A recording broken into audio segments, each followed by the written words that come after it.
মৰমৰ বন্ধুসকল ভাৰ্টেক্স ৱৰ্ল্ডলৈ তোমালোকক স্বাগতম আশা কৰোঁ সকলোৱে ভালে আছা কৰোনা কাল যিহেতুকে সো সকলোৱে ঘৰতে আছা মা দেউতাৰ কথামতে অলপ চলাই এইকেইদিন মানে ঘৰতে থাকা ক'তো ওলাই চলাই নাযাবা যাতে তোমালোকৰ নিজৰ হেল্থটো সিকিউৰ হৈ থাকে সো পঢ়া শুনা নিশ্চয়কৈ হোৱা নাই ঘৰতে আছা যেতিয়া ঘৰত থাকিলেতো তোমালোকে কি পঢ়া শুনা কৰা আমি জানোৱে বাৰু আমি যেহেতুকে এইটো টাইম পাৰ কৰি আহিছোঁ তথাপি তোমালোকক যেহেতুকে চৰকাৰে এইটো এনাউন্স কৰা নাই যে তোমালোকৰ HSLC এক্সাম নহয় মানে চৰকাৰে এইটো এনাউন্স কৰিছে যে HSLC এক্সাম যেনেকৈ হ'লেও হ'বই লাগিলে এটা ছাবজেক্টৰে হওক মই ভাবোঁ তোমালোকে অকণমান এইকেইদিন যদি পঢ়াত গুৰুত্ব দিয়া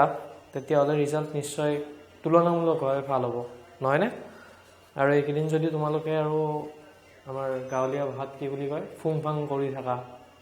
চেলেং পেটেং কৰি থাকা তেতিয়াহ'লে আৰু তোমালোকৰ সেইটো আৰু মই নকওঁ আৰু কি হ'ব নহয়নে সো আজি আমি দুটা এনেকুৱা কুৱেশ্যন লৈছোঁ যি দুটা আগতে প্ৰিভিয়াছ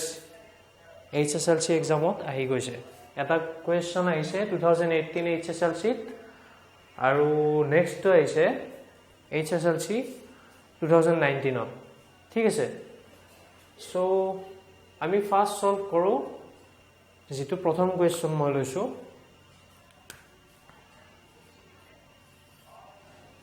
কুৱেশ্যন নম্বৰ 1 টো আমি প্ৰথমতে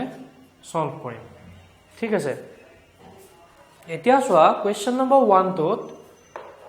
এটা সমীকৰণ দি দিছে দ্বিঘাত সমীকৰণ এটা দিছে আৰু দ্বিঘাত সমীকৰণটো কি যে 2x square plus kx plus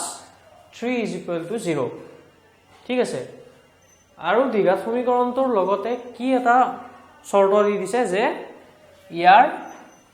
মূল দুটা সমান হয় অৰ্থাৎ তোমালোকে মূলৰ প্ৰকৃতি কেনেকৈ নিৰ্ণয় কৰে হেতু জানিব লাগিবনে আৰু মূলৰ প্ৰকৃতি কেনেকৈ নিৰ্ণয় কৰে বাৰু মূলৰ প্ৰকৃতি নিৰ্ণয় কৰিবৰ বাবে আমি কি কৰো b স্কয়াৰ - 4ac ৰ মানটো উলিয়াও যাক আমি কওঁ ভেদ নিৰূপক বুলি ডিসক্ৰিমিনেন্ট হয়নে এতিয়া চোৱা দিয়া সমীকৰণটো আচ্ছা ওপৰত এইখিনি যেটো লিখি দিছো এইটো কিন্তু ইয়াৰ প্ৰশ্নটোৰ অংশ নহয় মানে সলিউশনটোৰ অংশ নহয় ঠিক আছে এতিয়া সমীকৰণটো কি দিয়া আছে 2x square plus kx plus 3 is equal to 0 হয়নে ইয়াক যদি আমি ax square plus bx plus c is equal to 0 যেটো আমাৰ সাধাৰণ দ্বিঘাত সমীকৰণ হেতুৰ লগত যদি আমি ৰিলেট কৰো মানে কম্পেয়াৰ কৰো তেতিয়া আমি কি পাম a is equal to পাম আমি 2 b is equal to পাম k আৰু কি পাম c is equal to পাম 3 হয়নে এতিয়া আমি ভেদ নিৰূপকটো চাও b square - 4ac is equal to যেতিয়া 0 হয়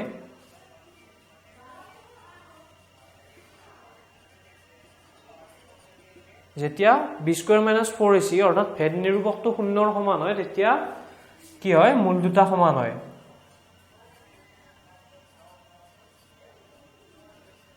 মূল দুটা সমান হয় হয়নে সো এতিয়া আমি চাও ভেদ নিৰূপকটো আমি কিমান পাও হয়নে b ৰ ঠাইত আহিব k right minus 4 into a ৰ ঠাইত আহিব 2 আৰু c ৰ ঠাইত আহিব 3 right is equal to 0 অৰ্থাৎ আমি পালো k square minus 24 is equal to 0 এতিয়া আমি 24 টো কি বুলি লিখিব পাৰো 24 টুক আমি লিখিব পাৰো k square minus 2 root over 6 whole square পাৰো না এনেকে লিখিব root over 6 to 6 পাম আমি যদি a square কৰো আৰু 2 টুক কি পাম 4 পাম 4 into 6 equal to 24 so এইখিনি পালো অৰ্থাৎ আমি k square is equal to পালো 2 root 6 whole square অৰ্থাৎ k এর মান কি হ'ব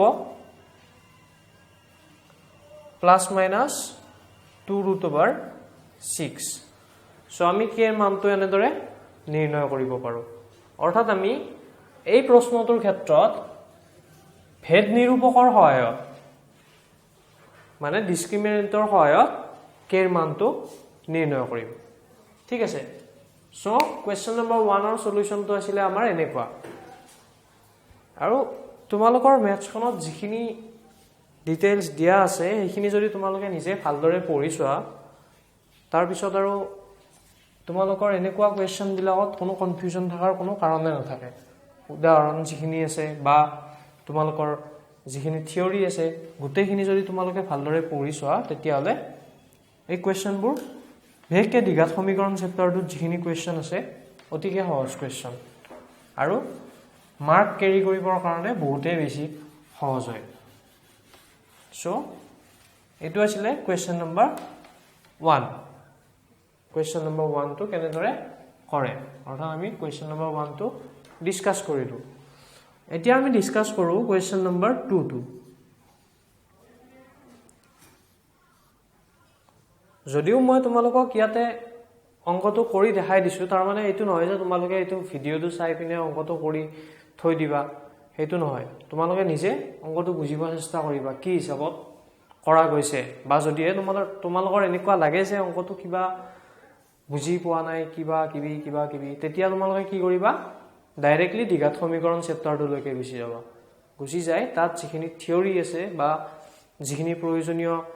তোমালোকৰ নোটছ আছে হেইটো পিছফালে যিখিনি থাকে সাৰাংশ বুলি থাকে চাগে সেইখিনি তোমালোকে চেক কৰিবা ঠিক আছে সো এতিয়া আহো আমি নেক্সট কোৱেশ্চনটো লৈকে নেক্সট কোৱেশ্চনটো আমি কি কৰিম ধৰি লম যে x আৰু y দুটা স্বাভাৱিক সংখ্যা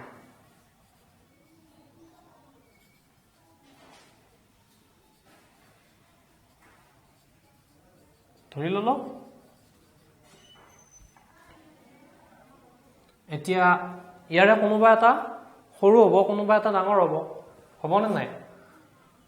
ধৰা মই কলো যে x টো ডাঙৰ আৰু y টো সৰু এতিয়া প্ৰথম যেটো উক্তি দিছে সেই উক্তিটোত কি কৈছে যে দুটা স্বাভাৱিক সংখ্যাৰ বৰ্গৰ বিয়োগফল 180 হয়নে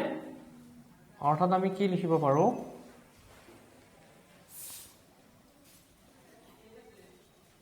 প্ৰশ্ন মতে x square minus y square is equal to 180 so এটো ধৰা আমি এটা নাম্বাৰিং কৰিলো 1 নম্বৰ সমীকৰণ ঠিক আছে ইয়াৰ পিছত নেক্সট স্টেটমেন্টত কি কৈছে নেক্সট উক্তিটোত কি কৈছে যে সৰু সংখ্যাটোৰ বৰ্গ ডাঙৰ সংখ্যাটোৰ 8 গুণ হলে সৰু সংখ্যাটোৰ বৰ্গটো কি হয় ডাঙৰ সংখ্যাটোৰ 8 গুণ হয় অৰ্থাৎ y টো যদি মই সৰু সংখ্যা বুলি কৈছো y square is equal to কিমান হ'ব 8x so এটো সমীকৰণ নম্বৰ 2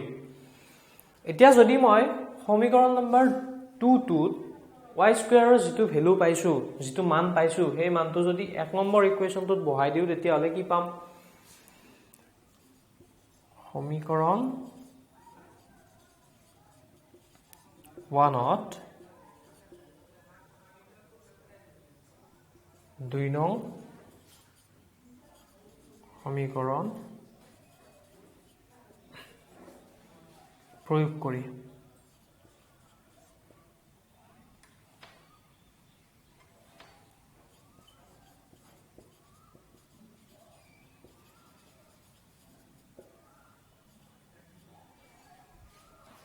সমীকৰণ নম্বৰ 1 টোত আমি কি কৰিছো 2 নং সমীকৰণটো প্ৰয়োগ কৰিছো কৰিলে কি পাম x square minus 8x is equal to 180 অৰ্থাৎ আমি এটা কি পালো দ্বিঘাত সমীকৰণ পালো x square minus 8x 8x টোক আমি কেনেদৰে লিখিব পাৰো বৰ্গ সম্পূৰণ পদ্ধতিৰে আমি সমাধান কৰো এটো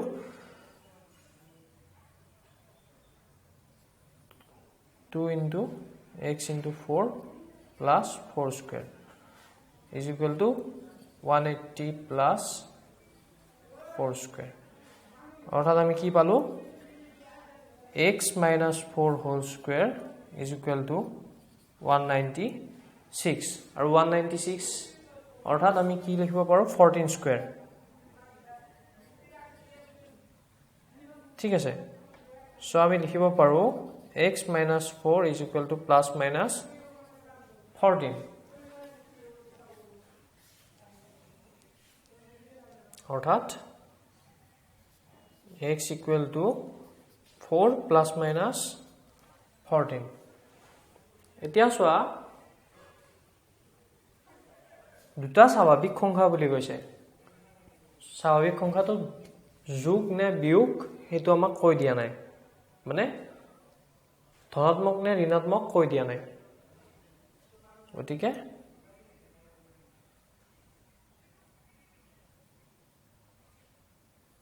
x equal to হয় 4 plus 14 is equal to 18